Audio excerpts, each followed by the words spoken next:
What's going on, friends? It's Neil Adler with another episode of Syracuse Central on the Fan Arch Network. Happy Monday. Did everybody have a good weekend? What'd you get into? I was chilling with my son in Nashville. I had his grandparents here. A lot of arcades, mini golf. Oh, and Syracuse football beat Clemson on Saturday in Death Valley. Did you guys know that? Okay, so I'm letting you know. Good. So, obviously, we're going to talk about Syracuse football today. Get into some hoop stuff, recruiting later in the week, but today is all Syracuse football. You know, some people might say, well, Clemson stinks, so this win isn't that good. I don't know. For me, Syracuse football going into Death Valley and beating Clemson by 13 points with their starting quarterback getting injured. We'll talk about Steve Peanut Butter and Jelly later on. Is a huge win. And I'm not sure if Syracuse has ever beat Clemson on the road. They were just 2-10 against the Tigers all time before Saturday, and they'd lost six straight. And they had, like I said last week on Syracuse Central, they have had some close games, and they did have that win back in 2017 at the Dome. But Syracuse just punched Clemson in the mouth, and I get it. Clemson, they're 1-3 now. They were picked to win the ACC. That probably ain't happening. They're 0-2 now in the ACC. Their prior losses were at number 18 Georgia Tech by a field goal and at home against now number 3 LSU by 7. And Syracuse football beat them by 13. And what impressed me the most is that I said on, I think it was Friday on Syracuse Central, that a key was the Orange really needed to get out to a good start in Death Valley, given it was hot out, the being on the road in a loud environment. You don't want that crowd to get into it, and they did. They were up what? What were they up? 24-7? Was that what it was at one point? They were up 24-14 at the break, and I was saying to myself, "Oh gosh, it's only 10 and Clemson gets the ball to start the second half, they're going to end up losing. Not because I'm being a Debbie Downer, just feel like Clemson did score a touchdown and late in the first half, to get a little momentum. And then there was the weather delay for 90 minutes. Gosh, that was brutal. But Syracuse, Clemson had the ball to start the second half, and Syracuse defense stepped up like they did throughout the game. And Syracuse, they just hung in there, and they dominated. And I don't care what the final stats were in terms of total yards gain and nonsense like that. They dominated this game. Yeah, Clemson, I think, had 70 more overall yards, but the Syracuse defense, they had multiple huge stops on fourth downs. I think Clemson was 1 of 5 on fourth down, like 3 of 13 on third down. And Syracuse had a pick. Their rushing attack was balanced. The passing attack, we'll get to Steve Angeli, but it was solid. Even when Ricky Collins came in. Who's Frank? Um, so it was just a great win. Special teams was solid. Stonehouse, good. I think if he had enough attempts, the ESPN crew said that he would lead the country in um, uh, yards per punt or something like that. So he's having a great season. Their place kicker made a 49-yarder and he drilled it, the Iowa transfer. Um, they dominated this game. And they, in the fourth quarter, they were resilient and they had their backup QB in. And I don't really care what Clemson's record is or how stinky they are. This is still to do this on the road on national TV. Again, LSU went to, and it was a season opener, but LSU went to Death Valley and won by 7. Syracuse won by 13. I'm not saying Syracuse should be ranked third in the country, and they won't be ranked.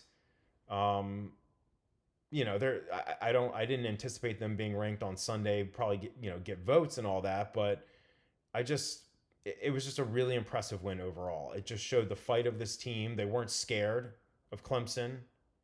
And again, Clemson maybe ain't that good. Okay, fine, whatever. But it was still a great win for Syracuse. Proud of my boys. So they got Duke coming in on this coming Saturday, and we'll see. Ricky Collins will be in there, and we'll talk about that right now. So My heart breaks for Steve Angeli, the redshirt junior. He won the starting job after transferring from Notre Dame, beat out Ricky Collins, the LSU transfer, a redshirt sophomore, in a close competition. It wasn't like there was a lot that separated them, and he was leading the country in passing yards coming into um, Saturday's game at Clemson, and he certainly had some hiccups and ups and downs through the first three games, and they obviously lost the season opener to Tennessee. But he was starting to really have things clicking and just be firing on all cylinders, and he got injured. And Fran Brown said he's going to be out a few weeks. So hopefully, it's not more than that. And Ricky Collins came in, and he completed a few passes. He had a touchdown throw. He managed it well. They didn't fold. And Fran Brown has said that he has complete confidence in Ricky Collins. Ricky Collins had some really warm sentiments for Steve Angeli after the game, regarding his injury. I don't think there's going to be a huge drop off. Do I think Syracuse is as good with Ricky Collins in there as Steve Angeli? No, not necessarily. But again, I don't think it's a huge drop off. And they've got some games coming up. They got Duke, then I think they go to SMU. SMU lost again. They're 2-2. So these are winnable games. And maybe Ricky Collins will be the quarterback for the rest of the season, and maybe he'll do it for a couple games, and if he can hold his own, and then Steve comes back, and okay, we're great. We'll see.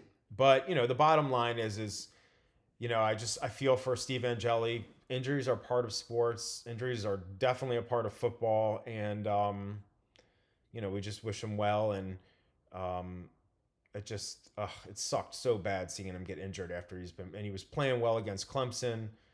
I think he ended up with like 240 passing yards, 2 touchdown passes to JRS. But it sucks. Injuries suck. And I don't wish them on other teams either. But yeah, I'll just leave it at that. Sending love to Steve. Ricky, I think, will be serviceable, more than serviceable, and they got a great wide receivers room. Dan Villari is a solid tight end.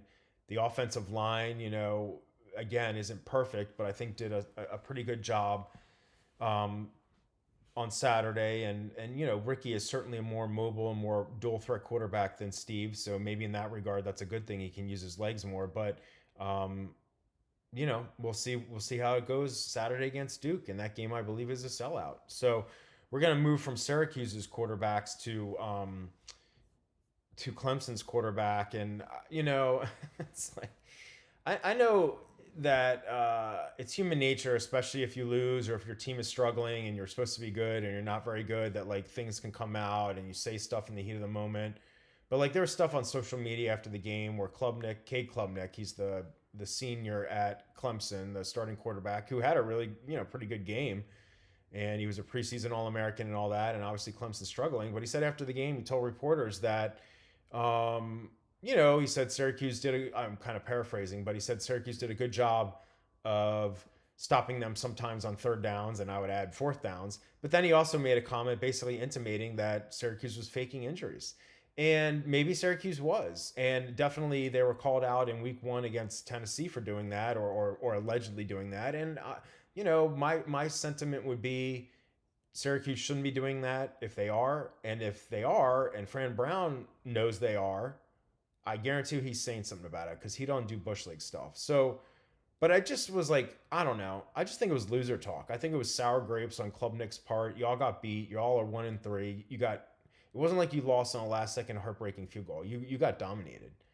And another thing I'll just make clear, even though I went to Syracuse and I cover Syracuse sports for Syracuse Central and other places, if a Syracuse player was saying this after a game and they lost, I would call out that player and be like, yo, that's sour grapes. Take the loss, grow up, and move on. So I'm saying that about Klubnik, and I think he's a good quarterback. And hey, listen, maybe Clemson will still turn things around and have an 8, 9, 10-win season, or maybe they won't. And calls for Dabo Swinney to get fired will intensify, which is hilarious because I think they've won at least 9 or 10 games like every season he's been there, and they've won 2 natties, and their expectations are huge there, just like they are at Ohio State and Alabama and other places. But like, come on, dude, the dude can coach. But anyway, I don't want to make a huge deal about Klubnik. I just thought it was lame. I thought it was super lame for him to say crap like that. Just take the loss, man. Take it. All right, we'll wrap up here with Fran Brown. He said this late last week, but I wanted to get into it a little bit because I love Fran Brown. This dude. So he was on a podcast talking about how like if his players are tampered with in the portal, like he's basically saying like if you do that, I'm coming after you. And he like used some choice words and profanities and other stuff, and it's just like I just love the man. He's so he calls it like he sees it. He is very candid. I think he's got a big heart, but he also is no nonsense. Um, and he just keeps it real. But like players gravitate to that, hence their recruiting. Like even after the Clemson game, multiple Clemson guys, some of their star players, like went up and congratulated Fran Brown. Like they made it a point to go congratulate him because they respect him, just like Fran Brown respects other teams. He said all these great things about Colgate last week, even though they're not a very good team. Yeah, obviously he said Clemson is one of the best teams in the country, even though they probably aren't. But he's being genuine. He's not. It's not like fluff either. It's not nonsense marketing spin. He just genuinely is a good human being, but he also keeps it real. And so he was like, "Yo, if you come after my players like in Tampa, which it happens everywhere, hopefully it doesn't happen at Syracuse, but it happens all over the place." He's like, "Yo, come after like I'm gonna come after you." Like, you know, cool, do it. And in the portal is a crazy world, especially after a few years ago when the NCAA said that players could transfer without having to sit out a year, and that just blew it up. And now there's like basically no restrictions, and it's a little over the top, and it's changed recruiting both in all sports. But obviously, for Syracuse Central, I focus on basketball and football, and more emphasis on portal recruiting, definitely on the basketball side. Although Fran Brown has said that he's focused on prep recruiting at the high school level. And they had a really large 2025 class. They have a large 2026 class at the prep level. But they obviously get guys out of the portal. Fidel Diggs, Kyle McCord, among others last year. Jonte Cook, Steve Angeli, Ricky Collins this year, among many others. I like to believe in my heart that Fran Brown does and his staff do this. Whether it's Jeff Nixon, Elijah Robinson, and other Tommy Caporale, the GM, other guys, good guys. I hope that they do things the right way. I think they do, but stuff is out there, and so other schools do it. I hope it's not my alma mater, but like I said, Fran Brown, I don't think he does it, but he's saying to others, if you mess with me that way and it's illegal, like you're gonna pay for it. And what that ultimately would look like, I have no idea, but good for him. So I love Fran Brown. It was a great win for Syracuse over the weekend. Feel for Steve Angeli. I think Ricky Collins will do a good job. And they're 3-1, and they got Duke and SMU on the road. They got Duke at home, then SMU on the road. I think those are winnable games. They can get to 5-1. They still got to go to Notre Dame. They still got to go to Miami. They still got to go to Georgia Tech. They have BC, Pitt, and North Carolina. God, North Carolina stinks. So look, I'm not saying Syracuse is going to go 11-1 in the regular season, but this past weekend's game leads me to believe, yeah, this is like could be an 8-9 win regular season team. Now, part of it might depend on if Ricky Collins is the QB for the rest of the year or what the deal is there and other injuries. But Yassine Willis was back and was solid. The run game was solid. So I like where Syracuse sits. So we'll have more Syracuse football, some basketball, and recruiting in both sports coming up.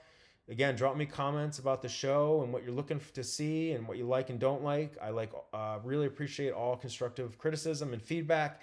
And I appreciate you tuning in. This is Neil Adler on Syracuse Central via the Fan Arch Network. Have a great Monday, friends. I will talk to you again on Tuesday. Take care.